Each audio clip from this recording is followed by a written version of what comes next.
आज्ञा चक्र का विशेष ज्ञान। देखो, आज्ञा चक्र बड़ा महत्वपूर्ण है। और ये जो षट चक्र हैं, इन षट चक्रों का शिरोमणि कौन से षट चक्र? मूलाधार, स्वादिष्ठान, मणिपुर, अनाहत, विशुद्ध, और इनका सिरताज, सिर मुकुट कहना चाहिए, वो ये मुकुट है, ये आज्ञा चक्र है।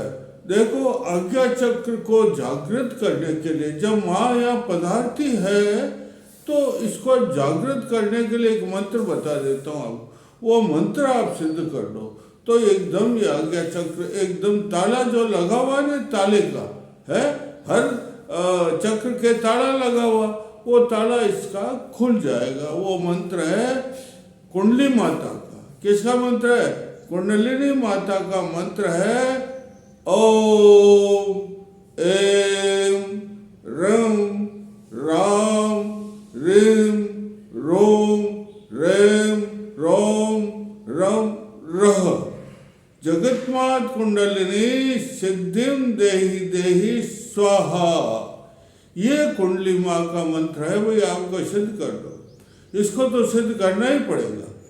आप इसको सिद्ध करो तब ये चक्र जागृत हो जाएगा। और ये चक्र जब आ गया, चक्र जागृत हो गया, तो मान लो नीचे के सब चक्र जागृत हो जाएंगे। ये मंत्र बड़ा महत्वपूर्ण है। वापस बोल देता हूँ, ओम एम रम राम रीम रोम रेम रोम रम रह। जगतमात कुंडलिनी सिद्धिम देहि देहि स्वाहा। ये मंत्र है भाई। और जब माँ आज्ञा चक्र में पहुंच जाती है ना, तो इसमें कई देवियां हैं। वो देवियां एकदम उनकी हाजिरी में उपस्थित हो जाती है, उनकी आरती करती है। खग्नि, द्रुमा, द्रावणी, कर्कटी, कपिला आदि समस्त देवियां उसकी यूं आरती करती है।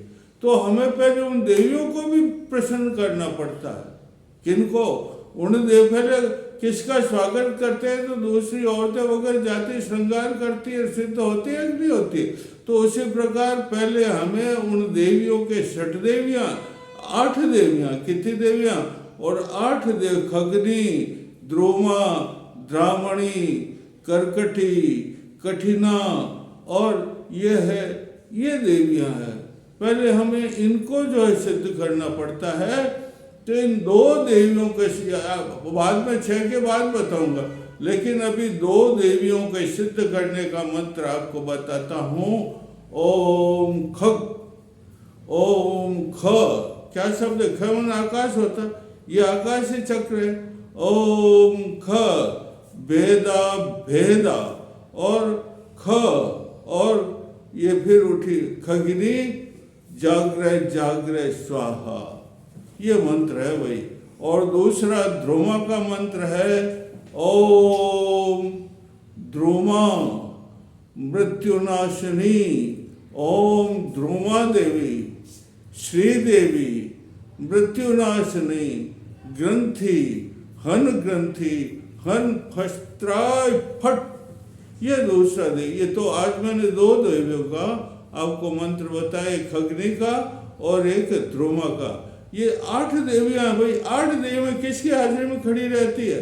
माँ कुंडली की हाजिरी में खड़ी रहती है और उसकी आरती करती। किसकी?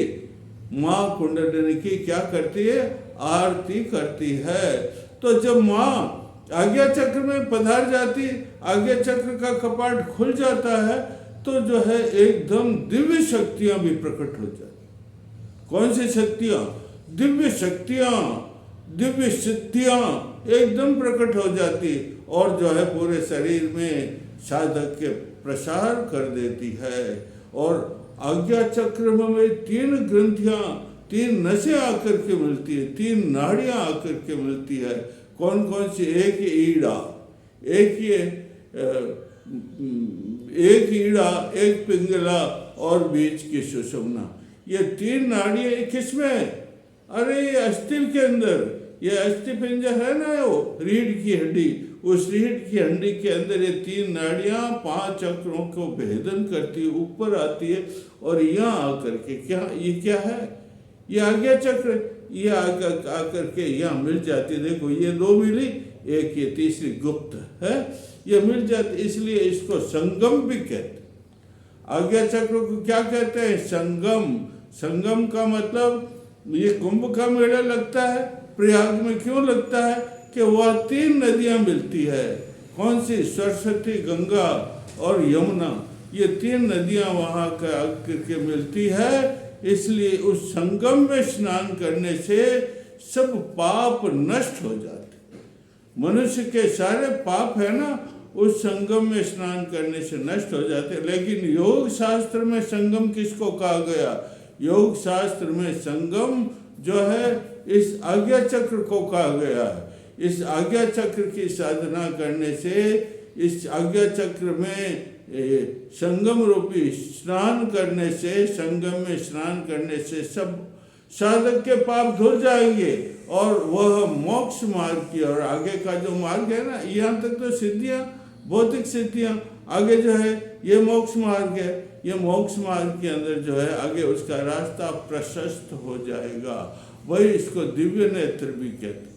क्या कहते हैं, ये तीसरा नेत्र, आज्ञा चक्र को क्या कहते हैं, तीसरा नेत्र। और जिसको तीसरा नेत्र खुल गया वो तो 10 भुवन में देख सकता। कितने भुवन में, और उसे भूत और भविष्य की, भूतकाल में वो कैसा था और भविष्य में अब कैसा होगा, ये सारी जानकारी इसको दिव्य नेत्र के खोलने से मालूम हो जाता।